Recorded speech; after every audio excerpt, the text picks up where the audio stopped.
Hola, hoy vamos a ver velocidad promedio o velocidad instantánea. Entonces, velocidad promedio es una secante que está cortada por dos puntos y hay un intervalo y hay dos puntos. Velocidad instantánea es la tangente en un solo punto. Para velocidad promedio se usaba geometría, las matemáticas antiguas. Para velocidad instantánea, eso se descubrió en el 1700 y bueno, ha tardado mucho en permear, pero bueno, es el cálculo diferencial es lo más reciente que tenemos. Entonces, aquí como pueden ver en esta gráfica, tenemos distancia entre tiempo.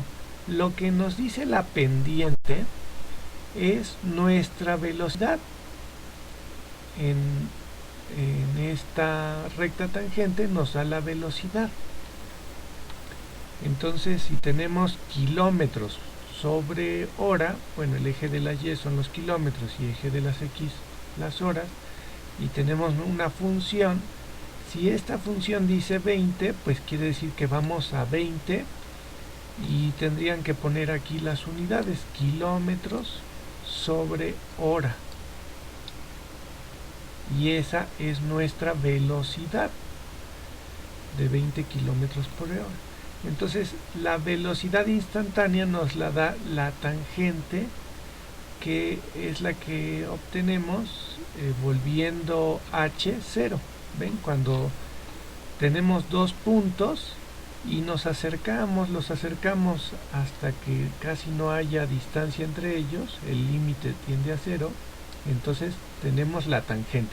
La secante es cuando tenemos los puntos separados y también se puede calcular la pendiente de la secante con esta fórmula de pendiente. En el intervalo, que se puede escribir en estas dos formas, podemos calcular nuestra secante o velocidad promedio. ¿Cómo les voy a mostrar un ejemplo de cómo es esto de la velocidad promedio? Pues fíjense que si nosotros tuviéramos un viaje, que nos fuéramos al Distrito Federal, entonces nos vamos al Distrito Federal y tardamos 2 horas en llegar, sabiendo que la distancia entre la Ciudad de México y Tlaxcala es de 100 kilómetros y me hago 2 horas en llegar. Entonces, ¿eso qué quiere decir? Que me tendría que hacer, esta es mi distancia de 0, aquí tengo la distancia en kilómetros y el tiempo, bueno, aquí tengo minutos, pero 2 horas son 120 minutos y me hago desde que salgo hasta que llego 120 minutos para hacer 100 kilómetros de recorrido, es decir, 2 horas. Entonces mi velocidad promedio, si le saco la pendiente a mi gráfica, sería de, bueno, más o menos así sería mi formulita de, son Y2 menos Y1, son 100 kilómetros menos como salí de 0 y 2 horas menos mi tiempo inicial que es 0. Entonces me hice 2 horas para llegar, lo que equivale a 100 entre 2, 50 kilómetros por hora. Esa es mi velocidad promedio, 50 kilómetros por hora.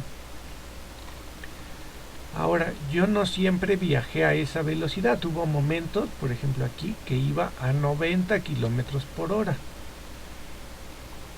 Otros momentos donde me detuve por un semáforo, mi velocidad fue de 0 kilómetros por hora. Y hay momentos que iba a 65 kilómetros por hora. O sea, no siempre fui a la misma velocidad.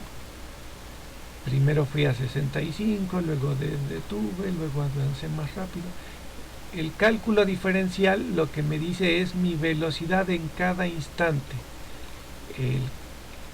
La geometría me puede decir mi velocidad promedio. Esa es la gran diferencia, que tenemos velocidades instantáneas o velocidades promedio. Aquí tenemos velocidades promedio y aquí tenemos la velocidad instantánea, porque tenemos un solo punto. Bueno, pues si tienen alguna duda pueden preguntarme.